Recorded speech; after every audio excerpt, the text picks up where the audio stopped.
Faith is the belief in things that you cannot see. You can never lose faith. When you don't see no way how, you have to buckle down and keep believing. God is always coming. Doubtless. You can't have no doubt. You can't have no doubts. I'm not talking about other people believing for you. You gotta believe this for yourself. Being successful is not a magic trick. You just have to learn the principles of success. I am telling you, your education ain't got nothing to do with it. It's your dreams and visions. A man without a dream or vision shall perish. You've got to sell yourself every day on your abilities, on the goal that you want to reach.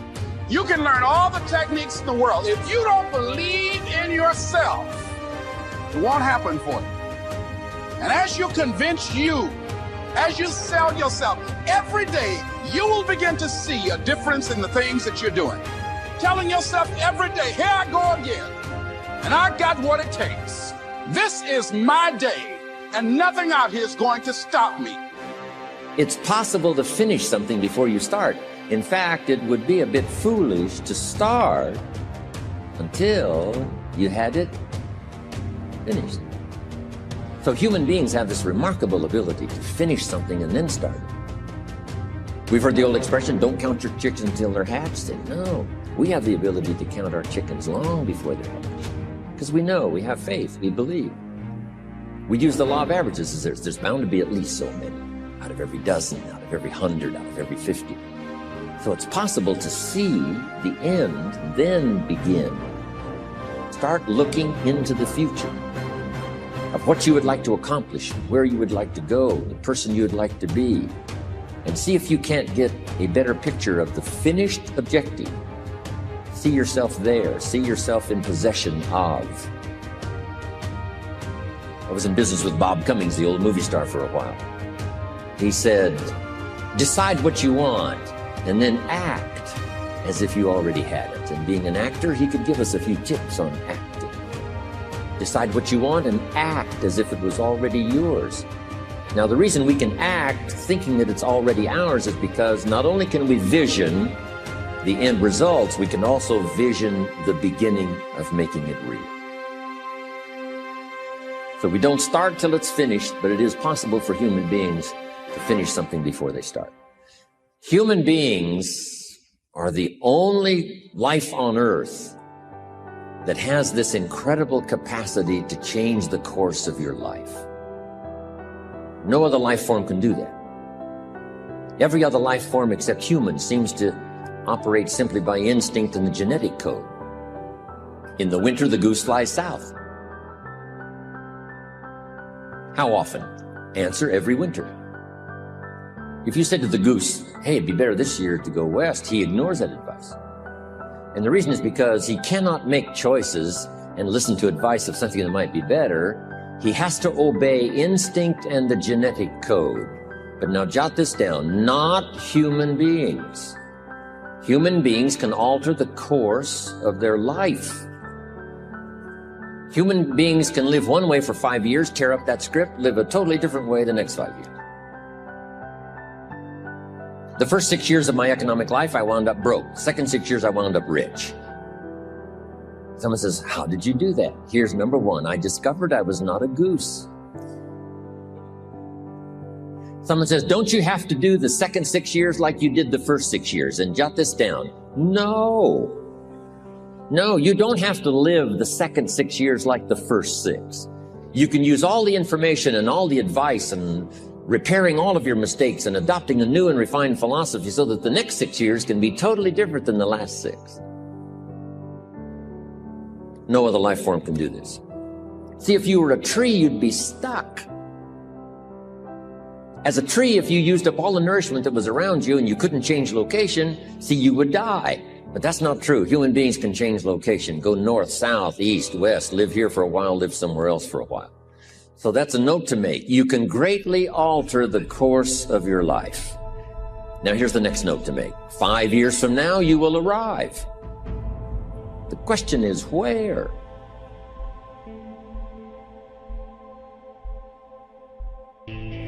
This is for mature people now. If you keep up your present disciplines and keep up the present pace that you're on, where will you be in 5 years? Boy, it's easy to say, hey, I haven't really thought about that. So now make this note. In 5 years, here's the probability. You will either arrive at a well-designed destination or an undesigned destination. Well-designed or undesigned. And I promise you, 5 years from now, you really don't want to arrive at an undesigned destination. Because you may very well wind up wearing what you don't want to wear, driving what you don't want to drive, living where you don't want to live, maybe doing what you don't want to do. Simply because you didn't design a better destination. Key phrase, up front, the decisions are easy.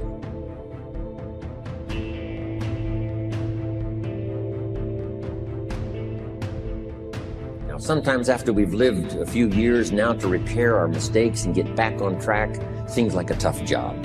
If you've messed up your health for 10 years, I'm telling you, it takes more than 10 days to get it back. But here's the key, and it's so exciting to talk to the teenagers. Make the note, if you start early, the fortune belongs to you. If you start early. All fortunes that are available to humans, if you start early, the promise looms large and the odds are heavy in your favor. Now, yes, it's possible to do some radical things starting late and still arrive with some good treasures and some good things. But when you haven't got that much time left, now sometimes the decision has to be so drastic people are not willing to make it and they're too tired and too weary and too ill. And say, look, I don't have much time left. It's not going to happen for me anyway. It's easy to take that attitude. But everyone here, we've got the time over the next 10 years. We've got the time the next 20 years. We've got the time the next 30 years to make some repair now in our errors of the past and set up some new disciplines. And I'm telling you, that's going to change everything. So, 5 years from now, I wish for you to arrive at a well-designed place. A place of productivity, a place that'll make you feel good about yourself, a place that'll give you honor and respect, a place that'll give you influence to touch other people 5 years from now that you couldn't do today. Where will you be in 5 years? Key phrase, we go the direction we face.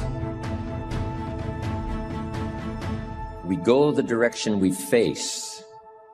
If you start designing something at the end of this direction, sure enough, you will start going the direction you face. We find ourselves when we discover our purpose. Nothing is better than for a person with a plan for his or her life to find themselves, find that purpose.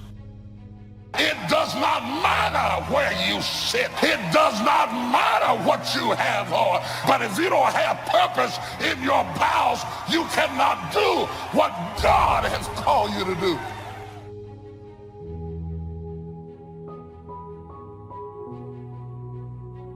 It's what makes you solid. It's what makes you secure. It's your mooring. It keeps you just exactly where you need to be so that you can accomplish what you want to accomplish. To discover your purpose, to find yourself. What a wonderful thing. That's what our subject is about today. And if you don't have the tough tenacity, God-anointed, purpose-driven life, you will give up and walk away. But there are some of us that have nothing to walk away to. If it's fight, we just got to fight. We're like the woman with the issue of blood. If I have to crawl to get there, then I'm getting on my knees. I still got to go. But there's a second challenge. Once we find our purpose, discover why we're here, there's a second challenge that we have that we face, and that is to lose ourselves. And we lose ourselves when our purpose becomes bigger than us.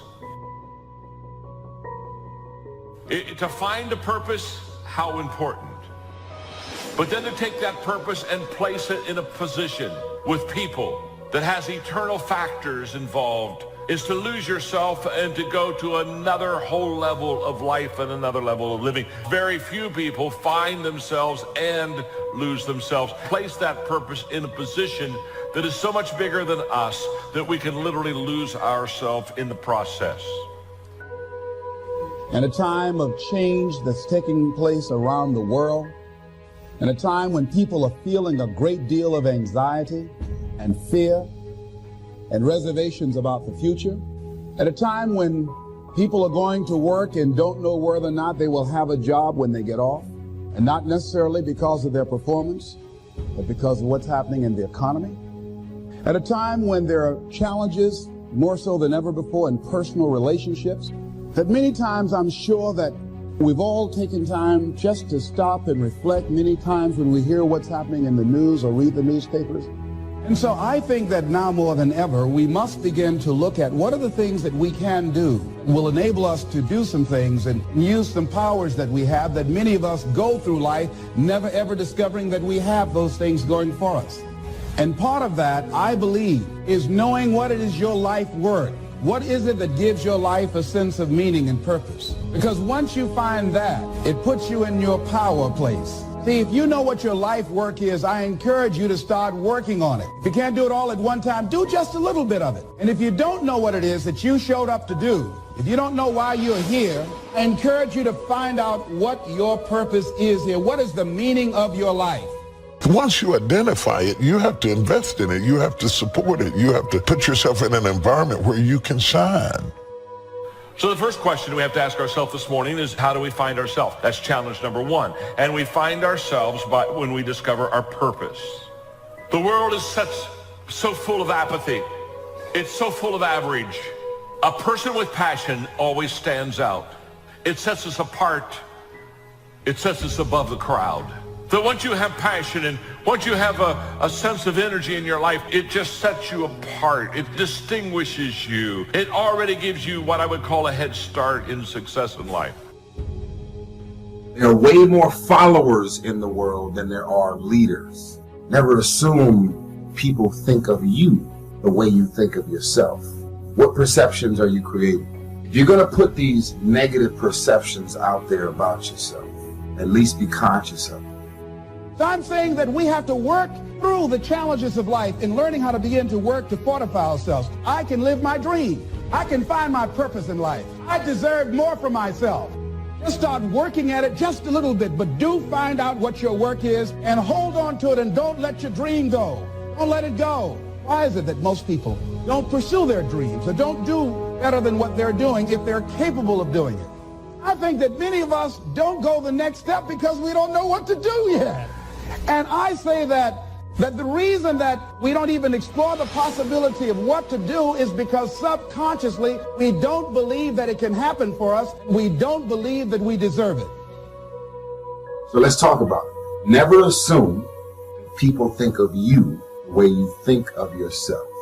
Once you decide to put these perceptions out there in the universe, if you're not content with the way most of the people think of you, now you're on a mission to change those perceptions. When you change those perceptions, people are going to either decide to roll with you or not. You have been blessed with so many gifts and talents, natural gifts, that if you unleash everything that you're capable of doing on the world at one time, it's going to be overwhelming. It's going to be too much.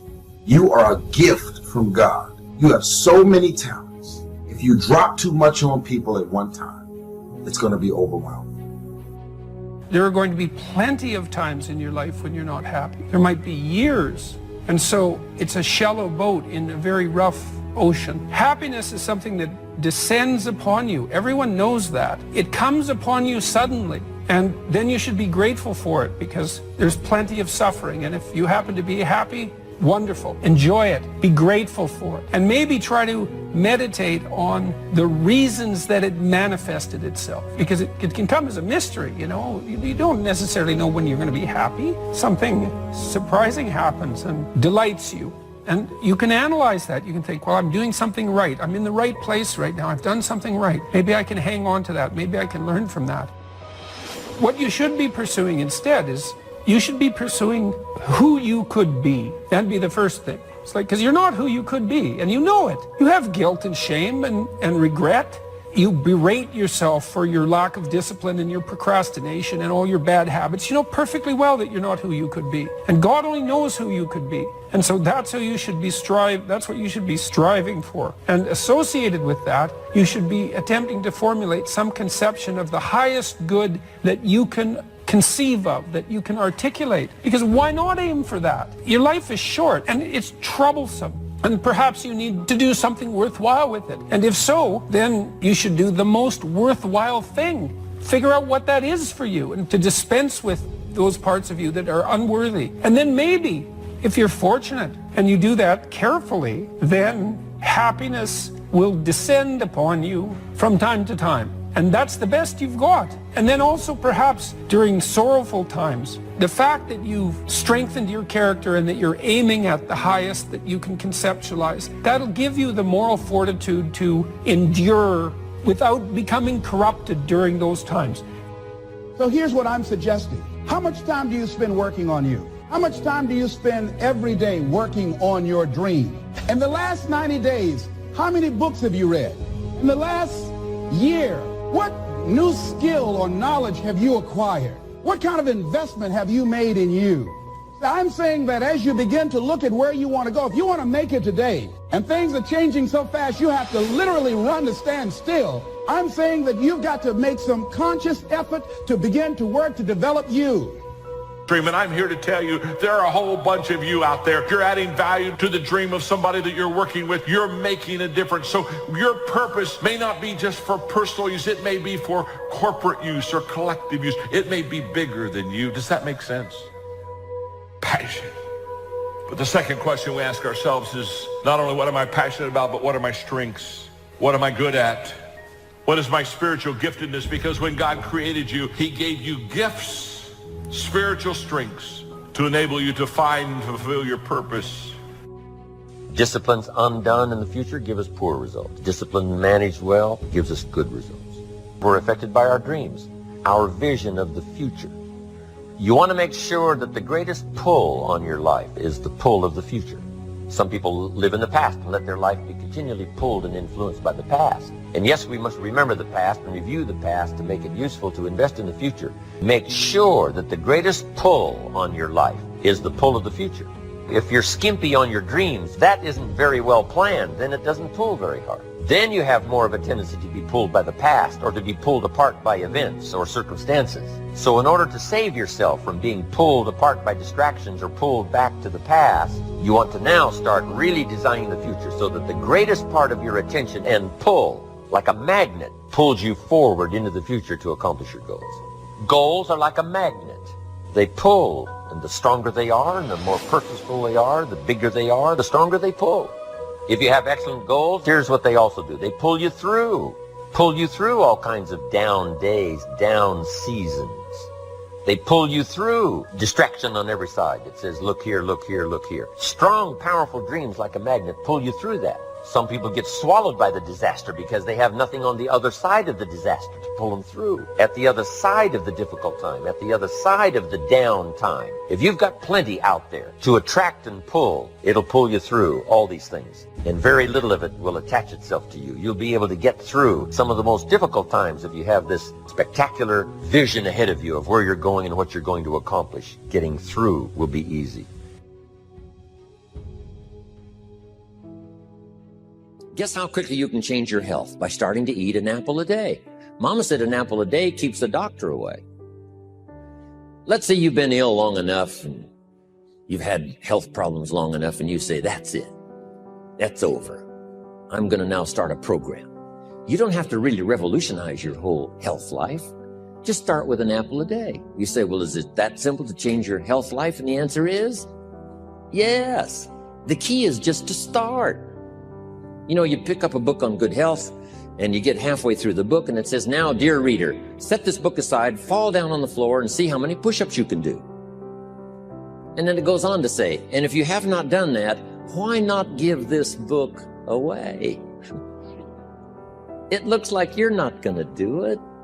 Come on, you don't have to radically do something. You can gain momentum and make changes as you go. Just start. Here's what happens when you start a new direction. Self-esteem starts to accelerate. It doesn't take much for you to feel good about yourself. Just committed to a new direction and you feel good.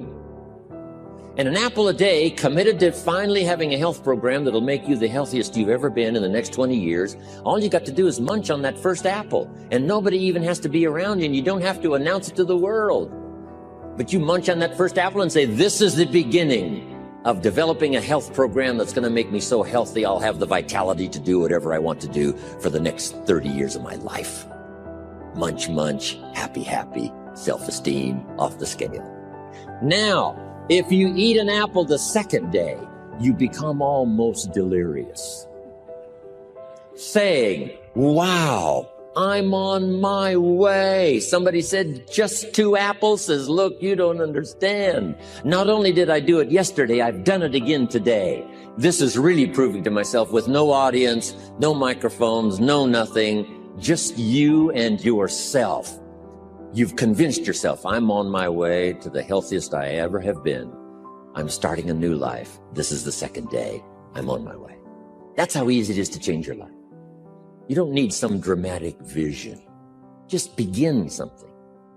And maybe by health or by whatever other things we can think of to do, you just get back on a better track. Okay? It's a small journey to changing direction. In the beginning, everybody's excited. In the beginning, everybody's going to conquer the world. But after a few weeks, a few months, maybe even a few years, they start to get tired. They start to ask, why is this so hard? They start to ask, why is this so hard for me? How easy is it to get up in the morning when you know you're not doing all that it takes? It's not very easy at all. You can just lay there awake thinking, oh, what's a few more minutes in bed? It won't matter much anyway. Wrong. It does matter. It will matter. Now, how easy is it to get up in the morning when you're pouring it on, doing the best you can, anxious to get going, make progress toward your dreams? It's a whole different story. We all feel that way. We all have times of frustration. We all have times of anger. We all have times of why me. When you start feeling that massive frustration, that massive anger, that massive stress, you are about to have a breakthrough. You are about to move through an area that most people can't make it through. And you've just got to keep moving. When you're resting to renew your reserves, it's much different than resting to avoid your day. When you're psyched up and excited for your life, when you're excited for what you've planned to accomplish for the day, it's amazing. You'll wake up before the alarm clock even tries to startle you awake. Your successes fuel your ambition. Your successes give you extra energy. Your successes pave the way for more successes. It's the snowball effect. With one success, you're excited to meet another, and another, and another. And pretty soon, the disciplines that were so difficult in the beginning, the disciplines that got you going, are now part of your philosophy. How do you know when you're successful? Do you have to be a millionaire? No. All we ask of you is that you earn all you possibly can. God and everything else will see to it that you're okay. When you keep in mind why you started, when you keep in mind what it is you're trying to accomplish, and you think about them and focus on them a day in and day out basis, your chances of making it through these frustration curves increases tremendously.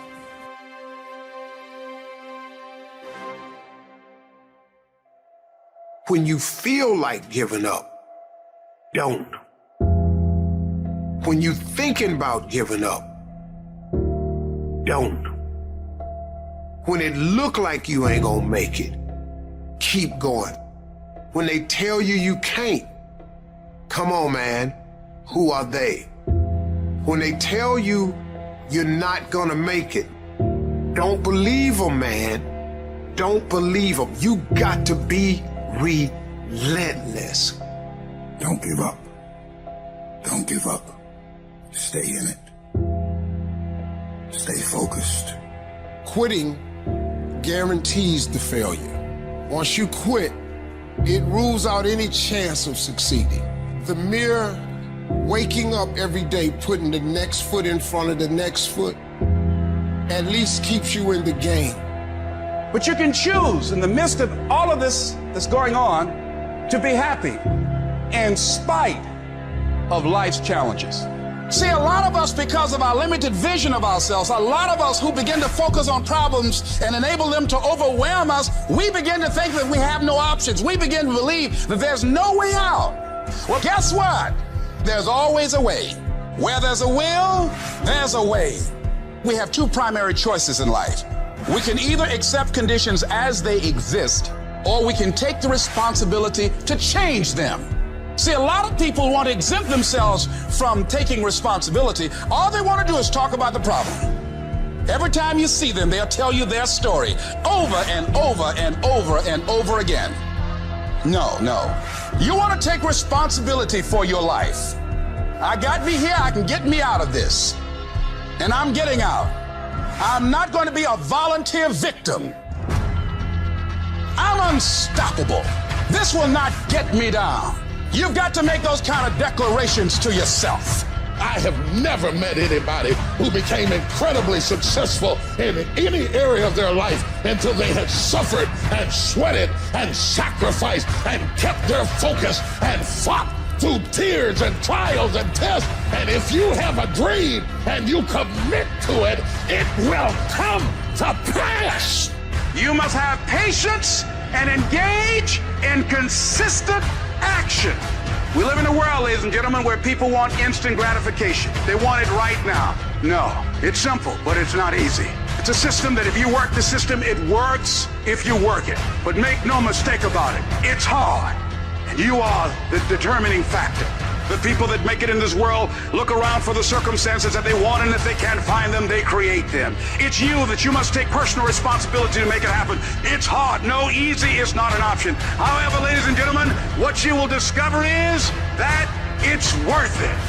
Write down 5 reasons of why it is worth it for you to become a diamond, to experience that level of achievement. What is it that will give you the drive? What is it that will ignite the courage in you to get up and come back again and again and again?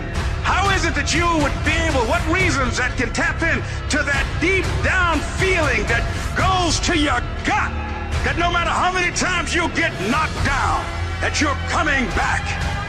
Listen to me, this is how you do it first, over 6-7 years ago, with no money, no human resources, no building, no funding, no support. The first thing we did was we dreamed, we wrote the dream down, we rehearsed the dream, we looked at the dream, we talked about the dream, we slept with the dream, we woke up to the dream, we wore the dream, and now boom, it's our reality. And for some of you, you stop dreaming.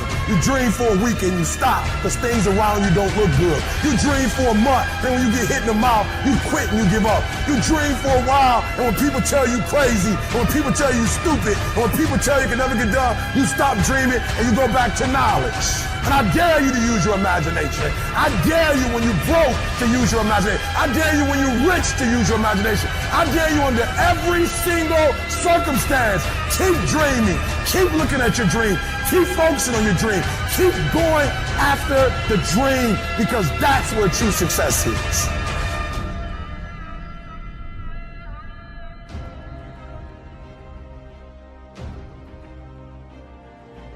Do you have the courage to act outwardly on what you see inwardly?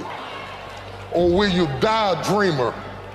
Will you die on the verge and on the land of coulda, woulda, and shoulda? Do you have the courage? It takes courage to be successful. It is far easier not to be successful. Success breeds contempt. If you don't want to make waves, be mediocre. And if you're more concerned about people than you are God, then neutralize everything He put in you. Just fit in with everybody else, dress like them, eat like them, go where they go, think like they think, and once you've neutralized your uniqueness, you don't need courage. It takes courage to be different. It takes courage to get you outside of the box. It takes courage to win. People don't talk about people that don't win. If you win, they're going to talk about you. Do you have the courage to stand there though the storms keep raging, and you stand there and say, I've come too far to turn around? Do you have the courage? It takes courage to be exceptional. It takes courage to be rich. It takes courage to be educated. It takes courage to be knowledgeable. It takes courage. And I'm just wondering, in this reality TV world we live in today, I'm wondering if there's anybody left that's got the courage to say, after all I've been through, I didn't come through all of that just to fit in with normalcy. I have the courage to go after my dream. It takes courage to act. Part of being hungry when you've been defeated, it takes courage to start over again. That when you step into your fears, somebody said that courage is going from failure to failure without losing enthusiasm. When you step into your fears and continue to push yourself, something happens for you. It will enable you to transcend yourself. I used to do door-to-door sales. I was working with another friend of mine, and I was a little boy knocking on the door. Hello, would you like to buy a nice working television set? No money down? No! They slammed the door in your face. And the friend of mine that was working with me, they slammed the door in his face, and I looked back, and he was going to the car. And he sat down, and he said, you go ahead, I'll be here when you get back. Now, he had a mother and father to take care of him. I was hungry. I had to go on. I went to the next door. Went to the next one. No! After a while, I no longer took it personal. And I began to play a game. I said, well, I know there's a yes out here somewhere, and I'm going to keep on till I find it. And I continued to knock on doors. And then somebody eventually would say yes. And I said, are you sure? When you have something you want to do, if you don't develop the courage, and you spend a lot of time going around trying to convince other people or trying to get their approval, and other people will convince you that what you're doing doesn't have any value, and you'll give up on your dream. That if you don't have the courage to act, life will move on you. I was working on a job, and I came home one day. I was married at the time. I said, that guy Bert I work for is stupid. She said, if he's so stupid, why does he sign you a paycheck? Now, you see why I divorced her, right? That night, I could not sleep well. Here was a guy that was controlling my life because this man controlled my paycheck. And we know scripture that says, ye shall know the truth, and the truth shall set you free. The truth was that I wasn't giving all that I had. The truth was that there are some things that I wanted to do, but I didn't have the courage to act on those things. I started going to work earlier. I started working harder than anybody else. Why would you work so hard, Les? I said, I'm not working for them. I have been cheating, Bert, I thought. I've been cheating myself and my family. Wherever you are, whatever you're doing, do it with everything that you have. Develop the habit of setting standards that others will be measured by. Someone said, do not go where the path may lead, but go where there's no path and leave a trail. And say that where I am, I'm going to do the best I can with what I got, because that is an expression of who I am. If you get in the habit of giving less than what you have it within you to give, it will begin to reflect itself in your personality. And you don't want to be a part of that kind of self-destructive behavior. And so you want to set some high standards for yourself. Courage. Ambition requires courage. Ambition requires that you fight off fear. Fear is one of those things, one of those emotions that can stop people dead in their tracks. Fear can stop people from taking all that life has to offer them. Remember the old saying, you have nothing to fear but fear itself. You can be afraid of success, you can be afraid of failure, you can be afraid of the competition. We're not always born with courage. We're not always born with all the fears either. You ever hear of a baby that's afraid of the dark? Of course not. But do you ever hear of a 3 or 4-year-old afraid of the dark? All the time. Where'd they learn that? Well, probably from their parents who decided they needed a night light on. And what about other fears in life? Are they learned? Well, maybe. Maybe some of your fears are brought on by your own experiences, by what someone has told you. Fears, even the most basic ones, can totally destroy our ambitions. Fear can destroy relationships. Fear, if left unchecked, can destroy our lives. Fear is an enemy. One of the enemies that you've got to destroy before it destroys you is indifference, drifting away from your ambitions. Next one, an enemy inside all of us, indecision. It'll steal your chances for a better future. Take sword to this enemy. Next enemy on the inside is doubt. You can't believe everything, but you can't let doubt take over. I'm telling you, it'll destroy your life and destroy your chances and empty your bank account and empty your heart. Get rid of it. Next is worry. We've all got to worry some, but don't let it conquer you. Let it alarm you. Worry is useful. 3 o'clock in the morning, your daughter's not home yet. You've got to worry, but you can't let worry loose like a mad dog that drives you into a small corner. Whatever's pushing on you, you've got to push back. The next enemy inside is overcaution, the timid approach to life. Timidity is not a virtue. It's an illness. Timid people don't get promoted. They don't advance and grow and become powerful in the marketplace. Do battle with the enemy. Do battle with your fears. Build your courage to fight what's holding you back. Do battle. Have the courage to fight back. Here are a few techniques to help build your courage. Number 1, don't worry about things you have no control over. Courageous people don't worry about the unlikely, things out of their control. Number 2, face your fears before you start something. Make a list of the worst that could happen, and you'll probably see that it's not so bad after all. Once you face your fear, you can move on. And if you've looked at the possibilities beforehand, you'll probably never be faced with the situation at all. And by contemplating what might happen, you'll chart your course to make sure that it doesn't. And the third technique to build your courage is to imagine the alternative. See in your mind the end result of giving in to your fear. Then really feel the gain of following your ambition courageously. See the difference. If you've been invited to address your national sales convention and are scared to death of public speaking, what should you do? Well, you could decline the invitation, or you could take some classes, read some books, and see yourself stepping up to a whole new league, increasing your opportunities for future success. Once again, it's your choice. It all depends on how you can live with yourself, always afraid of taking the next step. Decide to live your fantasy. The choice is in your hands, satisfaction or despair. Decide not to make your life predictable. You don't get much juice and happiness out of life like that. Want to create a greater sense of fulfillment? Challenge your fears. Don't allow them to rule you. Humans are the only life form that will do less than they possibly can. Humans are the only life form that will settle for less. Every other life form except human beings strive to its maximum capacity. How tall will a tree grow? Approximately.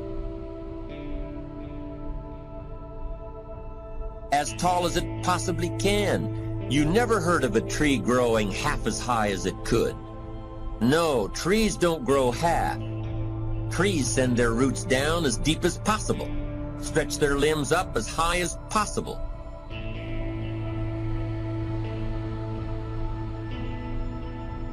Produce every leaf possible and every fruit possible.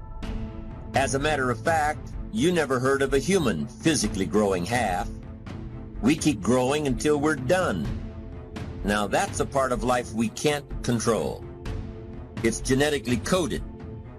And that's probably why we keep growing until we're done, because we can't control that part. It's the rest of our growing that we control. The growing of our minds, the expansion of our minds, that we can control.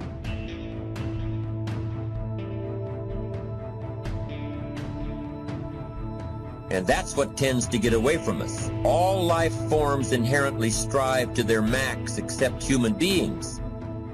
Now, why wouldn't human beings strive to their maximum possibility? Here's why. Because we've been given the dignity of choice. It makes us different than alligators and trees and birds. The dignity of choice makes us different than all other life forms.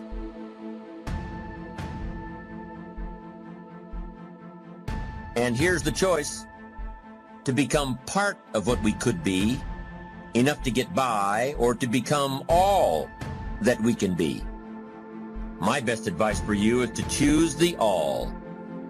Earn all you can, make all the friends you can, read as many books as you can, develop as many skills as you can, see as much as possible, do as much as possible, make as much fortune as possible, give as much of it away as possible.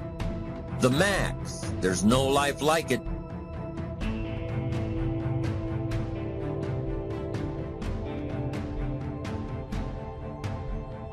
I'm telling you, once I got on track, I've never looked back. Pick up the challenge. Go for it. Take the best of the two easies. Take the route of it's easy to get ahead. It's easy to do all you can. It's easy to succeed. It's easy to have financial freedom. The more you do, the more you get. Credit goes to our awesome patrons who make videos like this one possible. Consider joining them to support our work. You can also support us by subscribing to our channel and clicking the bell button to get notified when our new videos are released. And as always, thank you for watching.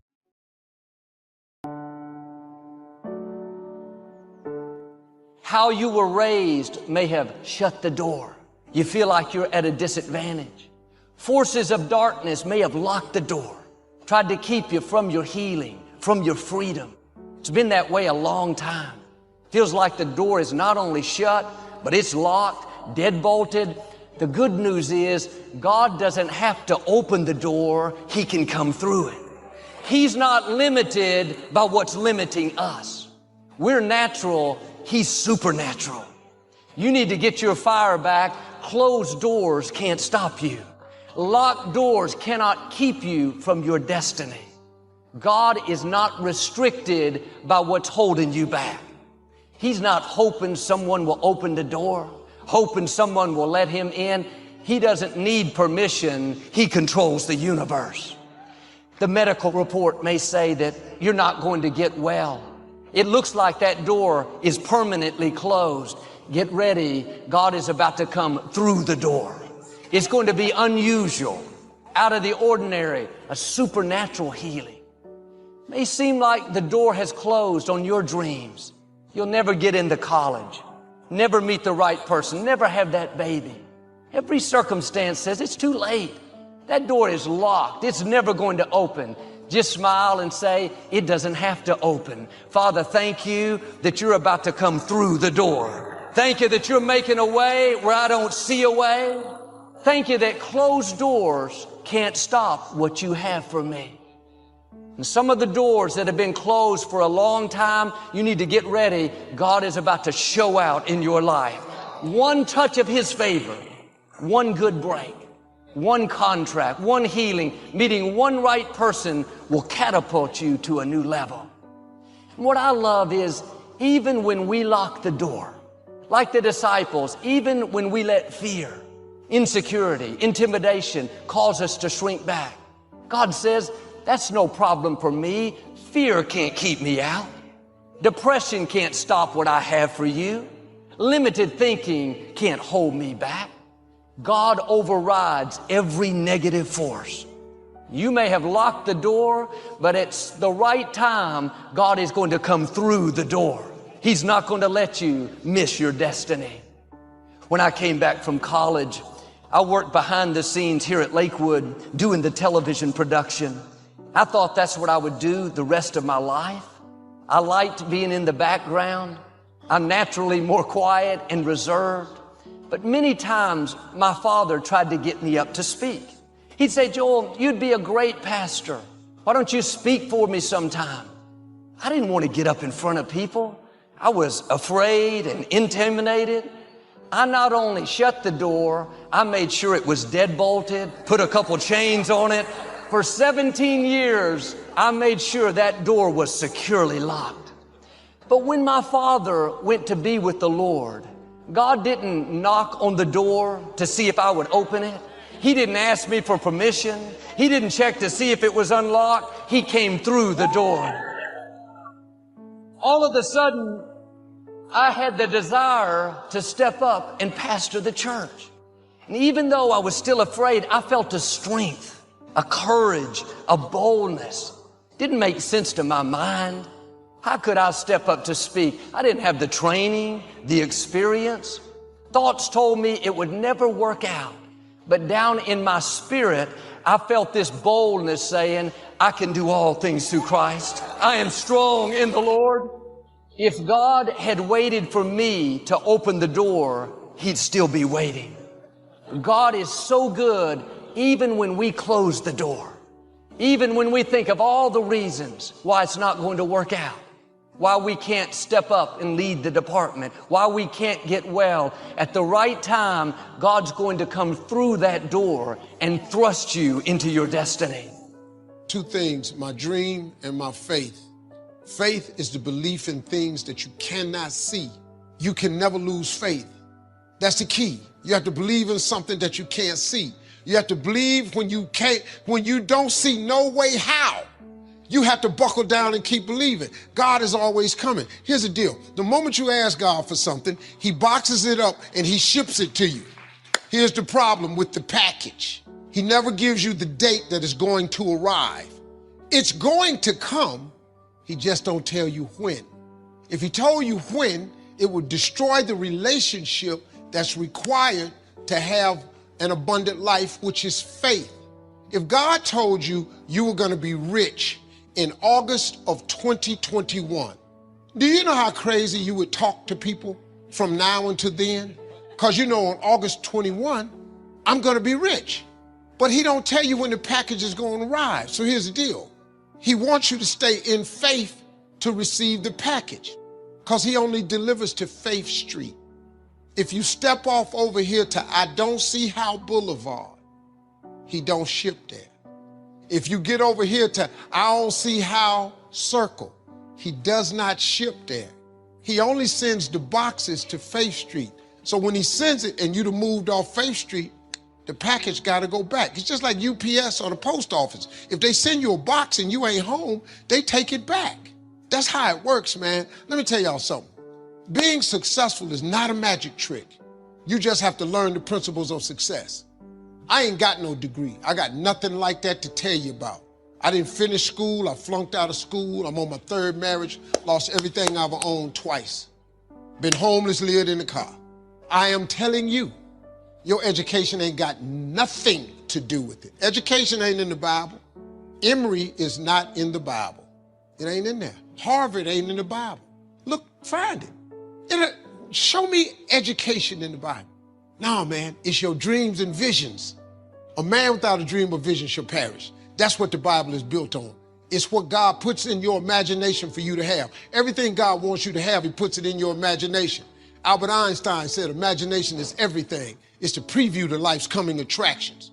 Everything you imagine is God showing you a preview of a coming attraction He has for you. And He puts it in your imagination so you can see what He got for you. So if you've been imagining that you're going to be rich one day, it's because God wants you to be rich. Now, when you going to ask Him for it, and are you going to wait for it to happen? Or are you going to lose faith? Here's what Christians mess up at. Well, I guess it wasn't the Lord's will. Who are you? How you know what God's will is? It all happens at an appointed time. But you have to stay in faith for the appointed time to happen for you. You're not God. Like, you don't create. You can't wake yourself up. You don't know how many days you have left. You can't be playing with the days you have on foolishness. So you have to learn how to control yourself, right? And so y'all know my circumstances. I'm not here because I'm sweet. I'm here because one day I was like, yo, E, you need to get a control of this, bro. You need to get control of your life. You do not have control.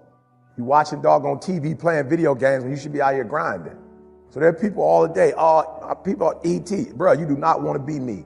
You're not ready for this grind, bro. You're too immature. You're not ready.